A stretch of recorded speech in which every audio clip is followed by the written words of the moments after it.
And now, a message from the President of the United States, George W. Bush.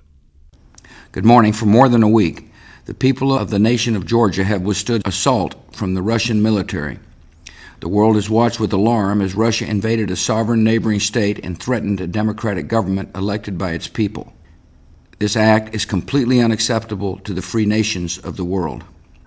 The United States and our allies stand with the people of Georgia and their democratically elected government. We insist that Georgia's sovereignty and territorial integrity be respected, and Moscow must honor its pledge to withdraw its invading forces from all Georgian territory. Earlier this week, I directed a series of steps to demonstrate America's solidarity with the Georgian people and to help bring about a peaceful resolution of the conflict.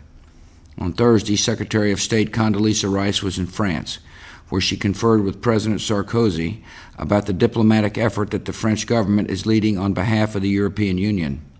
Yesterday, she was in the Georgian capital of Tbilisi, where she conveyed America's support for Georgia's democratic government. And next week, Secretary Rice will travel to Brussels, where she will meet with the foreign ministers of our NATO allies and EU officials to continue our efforts to rally the free world in defense of a free Georgia.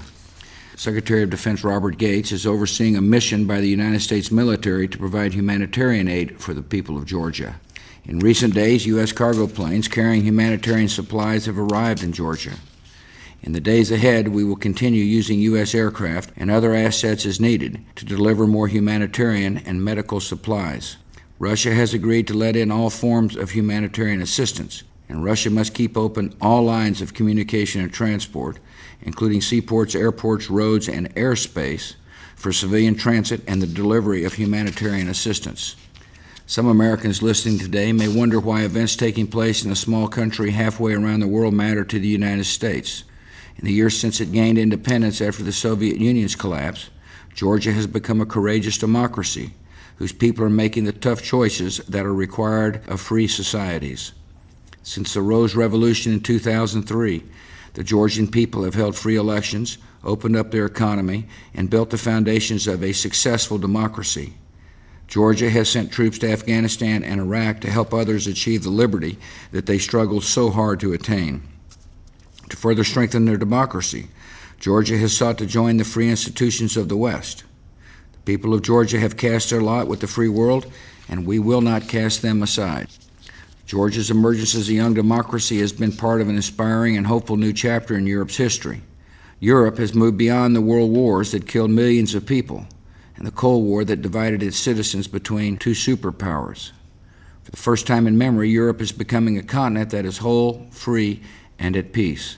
And it is essential that America and other free nations ensure that an embattled democracy seeking to stand with us remains sovereign, secure, and undivided. Russia's actions in Georgia raise serious questions about its role and its intentions in the Europe of the 21st century. In recent years, Russia has sought to integrate into the diplomatic, political, economic, and security structures of the West. The United States has supported those efforts. Now Russia has put its aspirations at risk by taking actions in Georgia that are inconsistent with the principles of those institutions. To begin to repair the damage to its relations with the United States, Europe, and other nations, and to begin restoring its place in the world, Russia must act to end this crisis. Thank you for listening.